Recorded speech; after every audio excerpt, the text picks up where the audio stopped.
자, 근신경 통증 조절학회의 1강 수업입니다. 초급 과정이죠. 제일 기초 수업인데 28번 오구왕근이에요. 페이지로는 89페이지. 오구왕근이 말 그대로 이제 새부리처럼 생겼다고 오구라 그래요. 오구. 그래서 신용어로는 부리 위팔근이라 되어 있죠. 저기 보시면 이제 부리 위팔근이라고 적혀 있습니다. 부리 위팔근. 영어로는 이제 코라코 브라키알리스 하고, 코라코가 이제 오구란 뜻이고 브라키알리스가 이제 상완이라는 뜻이에요. 상완. 자, 기시전기와 신경작용은 유튜브에 이제 미리 기초 수업으로 올려놨으니까 그거 참고하시고, 일단 트릭 포인트를 보세요. 보시게 되면 오구왕근 같은 경우는, 자, 앞에 그림, 네네, 앞에 그림. 자, 여기 있죠. 오구돌기입니다. 오구돌기. 학대에서 한번 보시면 오구돌기가 이렇게 튀어나와 있어요. 누구 거죠? 견갑골 거죠. 견갑골 거. 견갑골의 오구돌기입니다. 그래서 여기에 붙어서 어디로 갑니까? 상완골로 간다고. 그래서 오구돌기에서 상완으로 가니까 오구왕근. 완이 이제 팔완자예요. 그죠? 그래서 위에 팔을 뭐라 그러죠? 상완. 아래 팔을 뭐라 그러죠? 하완이라 하겠죠. 그래서 이렇게 붙여져 있고, 포인트는 어디 있어요? 보니까 여기 오구돌기 바로 밑에 있죠. 오구돌기 바로 밑에. 나중에 실기 연습할 때 여기 촉진하는 걸 배울게요. 근데 순서가 어떻게 되죠? 그때 이제 피부가 있으면 맨 첫 번째 근육이 상악근이 있고, 상악근 밑에 뭐가 있죠? 상한 이두근이 하나 더 있습니다. 상한 이두근은 이두니까 머리가 두 개죠. 짧은 게 단두. 단두가 여기 있고, 장두는 여기에 보면 이제 고랑이 있는데, 이 고랑을 따라서 올라가서 견갑골에 견관절 있죠. 특히 견갑골의 여기 위에 부분에 붙어요. 관절 위에. 그래서 얘가 길죠. 돌아가는 길이. 그래서 장두. 그래서 지금 단두가 위에 있고 그 밑에 모양이 세 번째 층에 오구왕근이 있는 겁니다. 그래서 위에서 만질 때는 압을 줘서 이제 그냥 자극을 준다 생각하시고, 제가 이 손을 안으로 이렇게 들어가면 세 개 층을 느껴요. 삼각근. 첫 번째 층 느끼겠죠. 겨드랑이로 들어가면. 그 다음에 그 밑에 있는 상한 이두근도 느껴집니다. 그리고 그 밑에 있는 오구왕근도 느껴져요. 그렇게 해갖고 이제 촉진하는 방법이 있고, 근데 이제 테크닉을 구사할 때는 보통 여기 오구돌기 바로 밑에서 기술을 바로 잡아 넣습니다. 나중에 이제 특강 2강 수업할 때도 그 부분 한번 보여드릴게요. 그래서 통증은 보시게 되면 주로 지금 요 어깨 쪽 있죠. 어깨 쪽으로 통증이 가면서 팔 쪽, 특히 팔 뒤쪽 있죠. 상완의 뒤쪽. 그 다음에 전환인데도 전환 뒤쪽. 그 다음에 손목이나 주관절을 건너뜁니다. 그죠? 통증이. 그리고 손등 쪽과 함께 가운데 손가락까지 통증이 가요. 그럼 이제 아픈 분들이 와서 오구왕근이 고장난 사람들은 어떻게 하겠어요? 금방 했던 이 부위들이 아프다면서 가운데 손가락까지 문제가 있다라고 말씀을 하겠죠. 근데 우리는 치료를 어디 해야 돼요? 아픈 부위를 만지는 게 아니라 어디를 치료해야 되는 거죠? 어깨 쪽. 오구돌기 근처에 있는 이 부위를 치료를 해야 되는 겁니다. 그래서 이걸 외우지 않고 모르면 어떻게 했어요? 팔이 이렇게 아프다 그러면 팔만 만지고 있겠죠. 손가락만 만지고 있고. 그러니까 이건 어떻게 보면 암기입니다. 암기. 무조건 외워야 돼요. 구구단, 우리가 산수를 하려면 구구단 외워야 되죠. 영어를 하려면 알파벳을 외워야 되죠. 그죠? 단어를 외우고. 마찬가지로 이제 기초 수업은 일단 어쩔 수 없이 암기 부분이에요. 그래서 이 부분은 무조건 다 외우고, 그래서 외울 때도 금방처럼 이제 쉽게 외우세요. 그림으로 외우세요. 용어로 외우면 어때요? 지금 89페이지에 보시면 여기 말풍선 안에 용어가 있죠. 그러면 1번 어깨 앞쪽을 뭐라 그래요? 금방처럼 말을 쉽게 어깨 앞쪽이 아픕니다 하면 되는데, 용어를 쓰면 어떻게 해요? 상악근 전부섬유에 아픕니다. 이 지역이 아픕니다 라고 표현해야 되는 거죠. 그리고 이제 삼각근을 모르면 어때요? 잘 못하겠죠? 모르겠죠? 근데 우리가 여기 어깨 앞이 아픕니다 이렇게 표현하면 쉽죠? 그래서 일단 외울 때도 이렇게 외우고, 이 부위가 뭐냐 그랬을 때 이제 삼각근이 있다라는 걸 나중에 외우면 어때요? 삼각근이 여기 있어서 이 부위가 그렇구나 하고 책을 이해하겠죠. 그래서 처음에 이 책을 읽으면 이해가 잘 안 되는 거예요. 이게 삼각근인지 뭔지 이제 일반인이 모르니까. 그리고 처음 해부학을 배우고 처음 이런 공부를 하는 학생들 입장에 있어도 어렵겠죠. 용어가 어려우니까. 오구왕근이라는 말도 처음 들어보니까. 뭐 고등학교 때까지 오구왕근이라는 말을 들어봤겠어요? 평생 한번? 대학교 왔으니까 이런 말을 들어봤겠죠. 그죠? 근육을 배우니까. 그래서 처음에는 다 생소한 거예요. 우리가 고등학교 들어가면 친구들이 있다. 그러면 친구들을 처음 보잖아요. 그죠? 이름이 보자마자 안 외워지죠? 여러 번 보다 보고 이름 듣다 보면 외워지듯이 해부학도 여러 번 보다 보면 외워지는 거예요. 그래서 처음에는 무조건 어려운 겁니다. 쉬운 게 아니에요. 그래서 자주 보면서 친해진다라고 생각하고 공부를 하셔야 돼요. 그리고 89페이지 2번에 보면, 여기 보면 2번 적혀있죠. 위팔의 후면, 그러니까 위에 팔의 후면 여기가 어디예요? 상하 삼두근이죠. 상하 삼두근 부위. 그러니까 상하 삼두근을 또 모르면 못 알아듣겠죠. 그래서 상하 삼두근이 여기 윗팔의 뒤쪽에 있는 게 상하 삼두근인 걸 알아야 될 것이고, 그 다음에 아래팔의 이제 등 쪽, 그러니까 여기를 등이라 해요. 우리가 손등이라 그러잖아요, 그죠? 그러면 이쪽 면이 등이에요. 이쪽 면이 반대쪽이겠죠, 그죠? 그래서 전환에 아래팔에 손등 쪽이 아프고, 그 다음에 이제 손 있죠, 손에도 등이 아픈 거예요, 등. 그래서 은은한 통증이 있다라고 돼 있죠, 은은한. 심하지 않은 거예요, 심하지 않은 거. 그리고 3번에 보면 심한 경우는, 만약에 이제 오구완근이 심하게 고장난 경우는 손가락까지 통증이 퍼집니다, 손가락까지. 그래서 특히 가운데 손가락까지 통증이 퍼지기 때문에 이런 증상이 있다, 가운데 손가락이 아프다 그러면 오구완근이라는 근육도 한번 생각을 해봐야 된다. 근데 이제 모르면 어때요? 손가락만 문제 있는 줄 알고, 손가락 관절염 있는 줄 알고, 아니면 손가락에 무슨 문제가 있는 줄 알고 손에만 검사를 하고 손만 하겠죠. 근데 이제 근육학이 이렇게 발달되면서 MPS라는 이론 때문에 이제 앞으로는 손가락이 아파도 어깨를 봐야 된다는 걸 이유를 알겠죠. 근데 옛날에는 이제 병원에 가면 손가락이 아프다 그러면 손가락에 엑스레이 찍고 손가락에 문제 있는지 알고 여기다 치료를 하려고 했겠죠, 그죠? 근데 이제 MPS, 근막통증 증후군이 이렇게 알려지고 공부를 하고 통증이 이런 것 때문에 생긴다라고 이제 다 됐기 때문에 이제는 손가락이 아파도 어깨를 치료하는 시대가 이제 온 겁니다. 자, 뒤로 넘어가시면 이 페이지 90페이지. 자, 1번에 보면 신경지배 2번 기능, 요거는 이제 유튜브에 보면 따로 올려놨어요. 우리가 대학교 들어가면 해부학을 처음 배울 때 제일 먼저 말하죠. 기시정지, 근육이 어디에서 어디 붙었는지, 그 다음에 기능, 기시정지로 하면 기능을 알겠죠. 붙은 부위가 짧아지면 다쪽석 수축, 이 거리가 멀어지면 이안석 수축이죠. 그리고 길이 변화 없이 힘을 쓰는 거를 우리는 뭐라 그러죠? 등척석 수축. 등, 같을 등자에 척, 길이 척자. 그러니까 길이가 변하지 않고 힘을 쓰는 거. 그러면 이제 힘은 변할 수 있겠죠. 예를 들어서 내가 벽을 미는 거, 그죠? 근데 이제 뭐 아령을 들고 이렇게 하는 거 어때요? 요거는 길이가 변하죠. 근데 무게가 안 변하죠. 무게가 안 변하니까 같을 등자를 써서 뭐라 했어요? 등장성 수축. 장은 이제 장적할 때 장. 그러니까 힘이야, 힘, 무게. 그래서 무게는 힘은 변하지 않고 거리는 변하는 거. 그러니까 수축의 개념은 두 가지가 있는 거예요, 크게. 그래서 무게가 변하지 않으면서 거리가 짧아지든지 늘어나든지 이렇게 하는 수축이 있고, 하나는 어때요? 무게는 변할 수 있는데 힘은 변할 수 있는데 길이는 안 변하는 수축. 그럼 우리가 공부한다고 지금 머리를 숙이고 있으면 어때요? 이걸 뭐라 그래요? 머리를 잡고 있는 목 근육이 등척성 수축을 하고 있는 거죠. 그러니까 이걸 공부를 오래 해도 목이 아픈 거야, 힘을 많이 쓰면. 마찬가지로 내가 무거운 걸 많이 들면 어때요? 짧아졌다 늘어났다 하면 힘을 쓰는 거죠. 요래도 근육은 아플 수 있는 거야. 그래서 이런 것들이 다 오랫동안 하다 보면 이렇게 트리거 포인트가 형성돼서 통증을 일으키는 거란 말이에요. 그래서 기시정지와 신경, 그 다음에 기능은 이제 대학교 들어가면 처음 딱 배울 때 근육학을 그렇게 배워요. 그리고 이제 그게 근육학인 줄 알고 국시를 치는 사람들이 대부분이에요. 그렇게 공부해갖고 근육을 이해 못하겠죠. 지금처럼 이제 트리거 포인트도 이해하고 이 근육이 어떻게 수축 이완하면서 가부가 걸려서 이런 트리거 포인트 때문에 통증이 생기는 것까지 공부를 해야 되는데, 현재는 이제 대학교에서 이게 커리큘럼상으로 안 들어가 있죠. 교과목이 아니에요. 그래서 졸업하고 나서 아니면 운 좋게 이런데 오시게 되면 학생 때도 공부를 할 수 있는 기회들이 있는 겁니다. 실제로는 이걸 다 알아야 돼요. 통증을 치료할 때 도움이 되겠죠. 내가 자극하는 모든 부위는 어때요? 다 이런 트리거 포인트에 자극을 해야지만 효과가 있습니다. 아프다고 아픈 부위에 붙이면 안 돼요. 보통 물리치료실에 가면 어때요? 병원에 가면 어깨 아파요 그러면 어깨에 붙이자. 손 아파요 그러면 손에다 뭐 해줄라 할 거 아니에요, 그죠? 파라핀에 담그라든지 뭐 손으로 관련된 뭔가를 치료를 하겠죠. 그러면 잘못 치료하고 있는 겁니다. 그래서 지금 이 과목은 솔직히 하면 국시 과목에 들어가서 모든 물리치료사라든지 의료와 관련, 몸 관련된 쪽에서는 공부를 해야 될 과목인데, 아직은 우리나라 그 정도까지 발전이 안 돼가지고 이게 이 부분이 지금 안 들어가 있어요. 그래서 앞으로는 차차 들어갈 겁니다. 그래서 그렇게 됐을 때 좀 더 변화가 빨리 이루어지겠죠. 지금은 어쩔 수 없는 교육적인 환경이라는 시스템이 못 따라가고 있는 실정이에요. 현실이 빨리 변하고 우리나라의 지금 제도적인 게 좀 늦게 변할 수밖에 없는 상황이에요. 앞으로는 그렇게 바뀌어갈 겁니다. 자, 그래서 1, 2번은 통과하고 신경지배와 기능은 통과하고 정상을 보세요. 3번.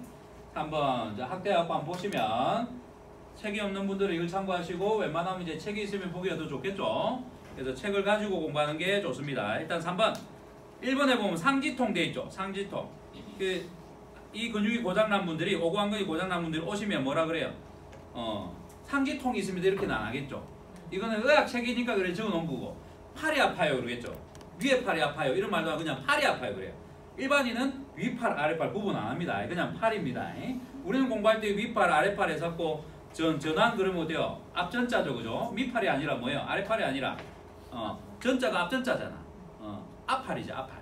왜 앞팔이라 그래요? 이거는 이제 위치적인 것보다는 자 이거 신용어는 위팔 아래팔이에요. 뭐예요? 이거는 이제 위치적으로 이름을 지은 거예요. 신용어는. 근데 구용어는 어때요? 전환이라 했잖아. 기능적인 거예요. 팔을 앞으로 쓰죠. 주로. 그래서 이제 앞으로 많이 쓴다고 이제 전환이라는 거예요. 이거는 기능적으로 이름을 지은 겁니다. 그래서 근육 이름을 짓거나 해부학적 용어를 지을 때는 기능적이냐 아니면 이제 부착 부위냐 생긴 모양이냐 이런 거에 따라서 이름을 붙인단 말이에요. 그래서 그 짓는 사람 마음입니다. 솔직히 이야기하면. 근데 규칙은 이제 크게 한 3가지 정도로 정해져 있어요.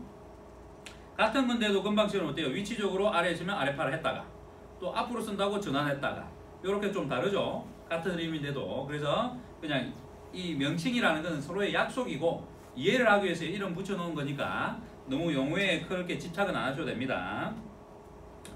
자 그래서 상지통 그러면 위에 팔이 아프다라고 이해하면 되고 아픈 사람들은 오시게 되면 무조건 그냥 팔이 아픕니다 합니다. 그래서 어디 부위가 아픈지 만져보라 그래야 돼요. 그 사람은 팔이 아프다 그러면 우리가 귀신같이 알아들 거라 생각해요. 그죠? 어느 부위인지 팔도 봐요. 위에 팔, 아래 팔이 있고 위에 팔 중에서도 손등이 있고 손바닥 쪽이 있고 그죠? 여기도 마찬가지 앞쪽이 있고 뒤쪽이 있고 옆쪽이 있고 안쪽이 있잖아. 어느 쪽이 아픈지 모른단 말이에요. 근데 그 사람은 우리에게 팔이 아픕니다 라고 하고 만단 말이에요. 그럼 우리가 자세히 물어봐야겠죠. 그걸 우리가 문진이라 그랬죠. 증상을 얘기하면 이제 문진이 시작된 거예요. 상대방은 어디가 아프다 그러고 우리는 정확한 아픈 부위를 이해하고 이 아픈 부위가 어떤 근육과 관련이 돼서 신경과 관련된 통증을 일으키는지까지 찾아내는 게 이제 진단이겠죠. 그래서 처음에 왔을 때 상담을 통해서 질문을 주고받으면서 대답을 들으면서 우리는 진단을 해야 됩니다. 그래서 증상이 아주 중요해요. 그리고 어깨의 앞과 그러니까 어깨 앞 그러면 여기 부위를 우리가 어깨라 그래. 여기도 어깨라 그러는 사람이 있고 또 일반인들은 어디도 어깨요? 여기도 어깨지. 그죠? 여기도 어깨죠. 근데 해부학적으로 봤을 때는 이 부위를 어깨라 합니다. 어깨. 그래서 이 부위가 어깨고 여기는 이제 다른 용어로 이제 부르는 거예요. 그래서 지금은 개념을 여기라 생각하세요. 그래서 어깨 앞쪽이 아픕니다. 그죠? 그림상 보니까 어깨 앞쪽이 아프고 그 다음에 상안의 뒷면 상안 그러면 위팔이었죠. 위팔이 요 뒤쪽 여기에는 해부학적으로 근육이 뭐가 있죠? 상안 삼두근이라는 근육이 있죠. 상안 삼두근이라는 근육이 있고 그래서 이 부위가 아프고 그 다음에 전환 그러면 아래팔이라고 그랬죠. 아래팔. 이 아래팔에 어디? 배척. 배자가 무슨 배자죠? 등배자. 그래서 여기 손등이라 적어놨죠. 배척은 손등면을 말하는 겁니다. 그래서 이 손등면이 은은하게 통증이 있다. 아픈 분이 뭐라고 했어요? 심하게 아프진 않고 은근하게 좀 아프다라고 표현하겠죠. 여기 있는 용어들은 다 어때요? 좀 고급진 용어라 보시면 돼. 해부학도 그렇고 그죠? 해부학적인 용어도. 근데 일반인들은 이런 말을 잘 안 한단 말이에요. 그냥 팔이 은근히 아프고 은은하게 그냥 아픕니다. 이런 용어보다는 그냥 팔이 좀 불편하게 아픈데 많이 아프진 않다. 이런 식으로 표현하겠죠. 간단하게. 그래서 이제 책을 보고 현재적인 용어를 바꿔야 돼요. 현실적인 용어로. 환자들은 아픈 분들은 해부학적 용어를 하나도 모릅니다. 실제로 공부를 안 해봤기 때문에 이분들이 오구완근이라는 근육을 평생 살면서 들어봤겠어요? 안 들어봤어요. 여러분들도 공부하니까 이제 들어본 거지 안 그러면 못 들어요. 마찬가지로 이번에 무역전쟁하면서 반도체 이야기할 때 막 용어 이야기하죠. 이번에 처음 들어봤잖아. 그런 거 갖고 만드는지 몰랐잖아요. 그죠? 구라소스니 뭐니 이런 걸 어떻게 알아요 우리가. 그죠? 그러니까 모든 분야는 다 공부한 사람만 아는데 근데 우리가 진단을 하거나 상담을 할 때 내가 맨날 아는 단어로 해서 온 환자들한테 용어를 쓰면 안 돼. 그분들은 모른단 말이에요. 그럼 상담할 때 내가 전문 용어를 쓰고 영어를 써버리면 어떻겠어요? 하나도 못 알아듣겠죠. 난 설명 들으러 갔는데. 그래서 상담할 때는 어때요? 우리는 그 뜻을 알기 때문에 일반적인 언어로 일반 사람들이 쓰는 언어로 변환을 해갖고 말을 해줘야 돼요. 그래서 우리가 병원 가고 의사들하고 상담할 때도 어때요? 답할 수 있는 부분들이 이 부분인 거예요. 의사분들은 용어를 잘 알기 때문에 맨날 쓰는 말이라서 일상 언어죠. 그래서 쉽게 툭 뱉었는데 어때요? 환자들 입장에서 모르는 말이란 말이에요. 그러다 보니까 상담을 봐도 뭐 하는지 하도 모르는 거야. 그래서 우리도 상담을 할 때는 항상 상대방이 알아들을 수 있게끔 하셔야 돼요. 그게 가장 중요한 치료의 시작입니다. 그래서 치료의 시작은 일단 진단이니까 진단을 할 때 항상 이 부분을 간과하면 안 돼요. 쉽게 우리는 어렵게 공부했지만 듣는 사람은 쉽게. 강의도 똑같아요. 저는 어려운 책을 보고 영어를 보고 공부해도 강의를 할 때 어때요? 듣는 사람이 이걸 처음 듣는다 생각하고 용어 다 외우고 오면 내가 강의해줄게 이게 아니라 듣는 사람에게도 쉽게 용어를 설명해주면서 강의를 해주는 게 강의를 잘하는 거예요. 강의의 목적은 지식을 정확하게 쉽게 전달하는 거예요. 내가 어렵게 배운 공부한 용어를 자랑질하는 게 아니에요. 나는 외웠다 하면서 자랑하는 게 아닙니다. 강의는 쉽게 전달하는 게 가장 중요해요. 그래서 이해를 시킨다.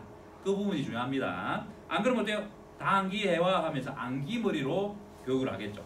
암기하면 다 알아들어 가면서. 자, 그리고 2번에 보면 백럽 테스트라 되어 있죠. 백럽. 백은 보니까 뭐겠어요? 등 뒤쪽이라는 뜻이에요. 그럼 이제 백럽이라는 뜻이 팔을 이렇게 뒤로 이렇게 가는 게 있죠. 이렇게. 요게 안 돼요. 요게. 이 오구완근이 늘어나야 되는데 안 늘어나는 거죠. 고장이 났어요. 늘어나면 아프겠죠. 그래서 이게 안 되는 거예요. 그래서 이거 테스트를 해가지고 오신 분들에게 검사를 해보면 안 간다 그러면 이제 오구완근에 여기 있는 이 근육이 안 늘어나서 아플 수 있겠구나 라고 생각해야 돼. 그래서 만약에 어깨도 아픈데 상완요 뒷면도 아프고 여기도 아프고 심하면 손까지 아프다라고 했을 때 어때요? 이 근육에 대한 정상을 외웠죠 우리가. 이건 외워야 되니까 3 그러면 구 티 나야 돼. 이렇게 아픕니다 그러면 이렇게 아프게 하는 근육이 바로 티 나야 돼. 그러면 오구완근 하고 나와야 되는 겁니다. 그러면 어때요? 이걸 확진하기 위해서 또 검사를 테스트를 해보는 거라. 그러면 이렇게 해보세요. 그럴 때 여기가 아파서 안 가져요. 그럼 여기 어깨에 있는 앞쪽이 늘어나고 아파서 못 가는 거란 말이에요. 그러면 오구완근이구나. 근데 이렇게 했는데 문제 없어. 잘 가. 그럼 오구완근이 아닌 다른 근육 때문에 그렇겠구나라고 이제 이걸 감별 진단이라 그래요. 여러 가지의 테스트를 해보고 이 진단이 맞는지 아닌지. 왜냐면 증상은 비슷한 부위가 아픈 근육들이 있을 수 있단 말이에요. 그러니까 근육 하나하나를 이해하고 감별 진단을 해야 돼. 그러면 이 부위를 아프게 하는 근육들을 다 외워야겠죠. 그러면 5개가 이 부위 비슷해. 그러면 그 부위와 관련된 근육들을 테스트를 하는 거죠. 그렇게 하면 진단이 오진이 없이 이것 때문에 그렇네요 하고 거기 있는 관련된 근육에 들어보면 풀면 통증이 예측이 되겠죠. 그런 식으로 이제 치료를 하시는 거예요. 자, 그리고 3번에 보면 머리를 빗기 위해 손을 머리로 올리거나, 그러니까 머리를 빗으려고 이렇게 올리는 거 있죠. 이렇게. 그리고 팔꿈치를 굽히고 테니스 서브를 넣을 때, 그러니까 팔꿈치를 이렇게 굽혀서 이렇게 서브를 할 때, 이거는 뭐예요? 이제 오구완근이라는 근육이 이제 짧아지는 동작이죠. 짧아지는 동작. 그리고 이런 동작에 의해서 오구완근이 단독일 때 통증이 없다라고 돼 있죠. 그러니까 요렇게 할 때 내가 통증이 있다 그러면 단독이 아닌 다른 근육하고도 연관이 있다는 뜻이에요. 얘를 감별 진단하려면 뭐예요? 늘어나면서 테스트를 해야 돼. 늘어나면서 문제가 있는지를 검사하는 게 얘가 문제가 있다는 것을 정확하게 이해할 수 있는 거고, 이 근육이 금방 늘어나면서 수축하는 거죠. 근데 짧아지면서 수축할 때는 큰 근육들이 도와주는 게 많아. 그래서 검사가 안 돼요. 그리고 특히 지금처럼 아까 얘가 순서가 어떻게 돼요? 상완근이 있고 상완 이두근의 힘줄이 있고 그 다음에 오구완근이죠. 맨 뼈 안쪽이다. 그죠? 심부근육이라 그러죠. 이거를. 심부근육의 특징은 늘어나면서 힘을 많이 써. 끝에 있는 근육은 짧아지면서 힘을 많이 써요. 그래서 이 근육은 속에 있는 근육이기 때문에 우리가 늘려봤을 때 아프다 그러면 심부근육의 테스트야. 근데 이제 삼각근이라는 이런 근육, 끝에 있는 근육 있죠. 나 테스트하면 엄지손가락 위에서 이렇게 하고 들어보라 그러면 90도 각도에서 아프다 그러면 삼각근이야. 중부는 이렇게, 하부는 이렇게. 수축이 이 근육이 잘 되게끔 만들어주는 거죠. 기시연기를. 그렇게 하고 짧아지면서 테스트하는 건 주로 다 끝에 있는 근육이에요. 속에 있는 근육은 늘리면서 아프다 그럴 때 고장이 났다라고 이해하시면 돼요. 그래서 지금 그걸 2번, 3번에서 설명을 해주고 있는 겁니다. 그래서 굴복하면서 어깨를 이렇게 들어올릴 때 오구완근 얘보다는 큰 근육들, 특히 삼각근이나 안쪽으로 모아지면 어때요? 대원근의 쇄골지 같은 근육이 힘을 많이 쓰지 속에 있는 오구완근이 안 써요. 오구완근 이 작은 근육이 팔 무게를 못 견뎌요. 이 팔을 들 정도의 힘이 안 된단 말이에요. 누가 힘을 더 써야 돼요? 끝에 있는 큰 근육, 삼각근이 힘을 써야 된단 말이에요. 그래서 삼각근이 아프면 팔을 들어올릴 때 하면서 통증이 오겠죠. 그때는 삼각근의 트리거 포인트를 또 촉진해가지고 풀어주게 되면 통증이 깔아낸단 말이에요. 지금 벌써 검사법이 여러 개 나왔다. 그죠? 문진을 통해 갖고 증상을 이해하고 해보는 방법, 그 다음에 근육 하나에 대한 테스트 방법, 그죠? 금사법이 있고 그 다음에 뭐가 있어요? 금방 했던 근육의 포인트를 찾아서 촉진해가지고 얘를 풀었더니 좋아진다 그랬을 때 촉진이라는 진단법이 3개가 나왔다 그죠? 그래서 이렇게 3개의 진단법으로 웬만한 거는 확진을 할 수 있어요. 여기에 이제 또 시진이 들어가 있죠. 시진은 대표적인 게 MRI일 수도 있고 엑스레이 있을 수도 있고 뭐 다양한 눈으로 보는 것들, 그 다음에 체형적인 문제나 눈으로 봐도 이게 튀어났다거나 이런 변형된 체형의 모습들, 이런 걸 통해 가지고 시진이 가능하겠죠. 하지만 이런 근육적인 질환은 이건 근육적인 단계죠. 이런 문제들은 엑스레이나 MRI 안 나와요. 그래서 병원에 가고 난 분명히 어깨가 아프고 이런 데가 아픈데 엑스레이 찍고 이렇게 다 해봐도 안 나와. 그래서 병원에서는 진단이 어떻게 떨어져요? 원인을 못 찾아. 근데 이 근육학을 공부한 MPS를 공부한 근막통증 전후군을 전문으로 치료하는 병원을 가게 되면 진단을 해내겠죠. 근데 옛날에는 어때요? 이게 병원에서 교과목이 없었기 때문에 어때요? 공부를 안 해가지고 오진율이 엄청 높았어요. 지금 이제 의사들도 이제 이 공부를 많이 하죠. 지금 우리나라에 들어온 지 몇십 년 됐지만 아직도 제도가 안 바뀌었죠. 그래서 이제 병원에서도 이게 정식 과목이 아니기 때문에 따로 공부해. 학교를 졸업하고 나면, 전문의를 따고 나면 개인적으로. 그러다 보니까 옛날에는 이런 통증 때문에 아파서 가면 해주는 게 없어. 어쩔 수 없어요. 이걸 몰랐기 때문에. 근데 지금은 이런 걸 통해 가지고 문제가 있다 그러면 도치료를 받는다든지 병원에서 하는 행위들이 있죠. 그리고 IMS라고 이 근육에 트리거 포인트에 침을 놓는 걸 IMS라 그래. I가 이제 인터, M이 머스큘라, S가 스티뮬레이션. 그러니까 근육 내 자극술이야. 근육 내 자극술. 그러니까 근육 내 자극술을 IMS라고 하고 그거의 용도를 침으로 가지고 찔러서 한단 말이야. 그럼 침을 찔러 가지고 이렇게 트리거 포인트를 맞추면 되는 거예요. 그럼 그 트리거 포인트가 풀리면 통증이 사라지는 거예요. 거기다가 침을 찔러 놓고 전기를 걸면 또 전기를 걸어서 하는 이제 IMS가 되는 거고, 그런 식으로 이제 치료하는 거예요. 그리고 이 근막통증 증후군의 치료 중에 처음에 미국에서 이 책이 나왔을 때 근막통증 증후군과 관련된 사이먼 선생님하고 트라벨 선생님이 처음 썼댔죠. 그때 이제 여러 가지 방법들을 그 책에 적어놨어요. 금방 얘기했던 IMS가 있고, 우리가 하는 마사지 같은 매뉴얼 테크닉이 있고, 촉진해갖고 푸는 방법들. 그 다음에 여기 주사 놓는 방법. 주사도 2가지입니다. 드라이 니들링 해갖고 이제 주사에 액을 안 넣고 주사 바늘로만 찔러갖고 치료하는 방법. 그 다음에 안에 주사 약을 넣는 거죠. 식염수를 넣든지 아니면 스테로이드에 관련, 소염 진통제 관련 뭐 이런 것들을 넣어가지고 주사를 놓든지 이런 방법들이 있죠. 그리고 아주 다양한 방법들이 있어요. 스트레칭 방법도 있고 뭐 있으니까 그는 또 원서를 한번 참고해갖고 한번 보시고요. 그래서 그런 방법들을 통해갖고 푸는 건데 중요한 건 뭐예요? 정확한 트리거 포인트를 촉진해서 여기에다가 정확하게 침을 찌르느냐, 여기에다 정확하게 주사를 놓을 수 있느냐, 여기를 촉진해서 이걸 정확하게 풀 수 있느냐가 중요한 거죠. 다양한 방법이 있지만 그 방법보다는 이런 촉진을 통해 갖고 내가 할 수 있는 능력이 가장 중요해요. 그래서 1강에서는 정확한 촉진을 중심으로 가르치는 겁니다. 일단 촉진돼야 됩니다. 못 찾으면 치료를 못 하는 거예요. 팔로 치면 어때요? 가운데 맞춰야 점수가 10점인데 옆에 맞추거나 아예 못 맞추면 점수가 없죠. 낮거나. 마찬가지로 어때요? 오고 간 건 여기 정확한 포인트를 내가 촉진하고 풀어야 되는데 이 근처를 한다거나 이 근육이 아닌 다른 근육만 주면 어때요? 내가 열심히 풀어도 안 풀리겠죠? 그래서 정확한 촉진이 가장 기초임에서도 가장 중요해요. 수학도 어때요? 구구단 못 외우면 멈추기 힘들죠? 수학에서도 가장 기본이 구구단인 겁니다. 마찬가지로 해도 정확한 트리거 포인트 촉진과 뭐 기시전기와 신경지배, 그 다음에 정상, 통증의 원인과 활성화 요인 이런 것들이 가장 기본이라고 보시면 됩니다.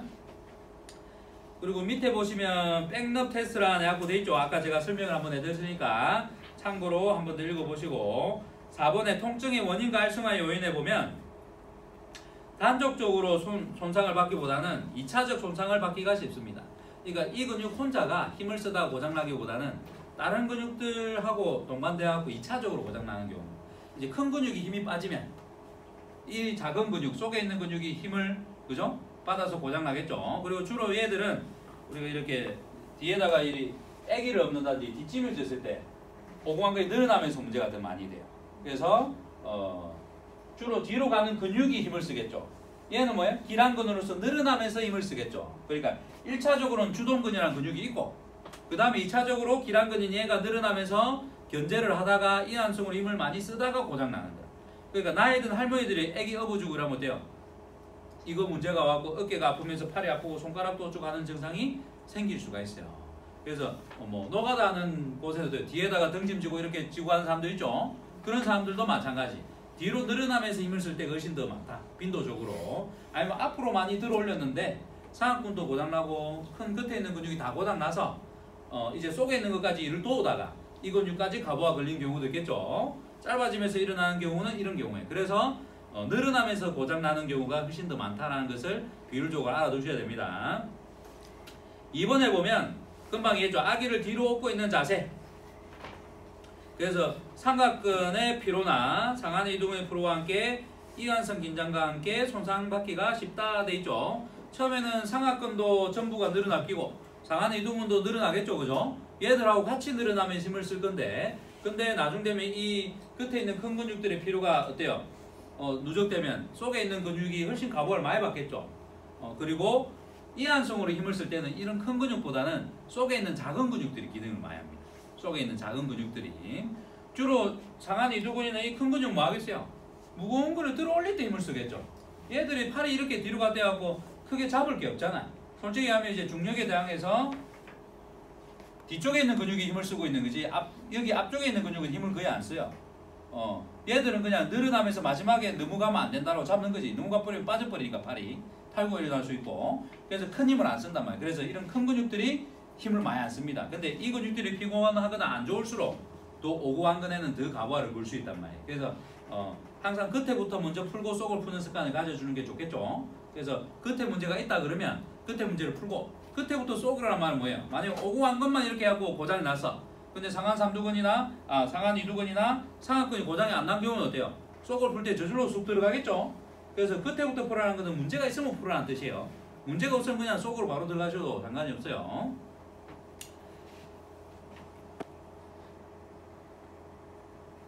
자, 통증의 원인과 활성화 요인까지 1, 2, 3을 보셨고 오구완근은 요렇게까지 이해만 하셔도 충분히 될 겁니다. 나중에 실습할 때 촉진을 한번 잘 해보시는 것도 중요하니까 실습 때 자세히 가르쳐 드릴게요.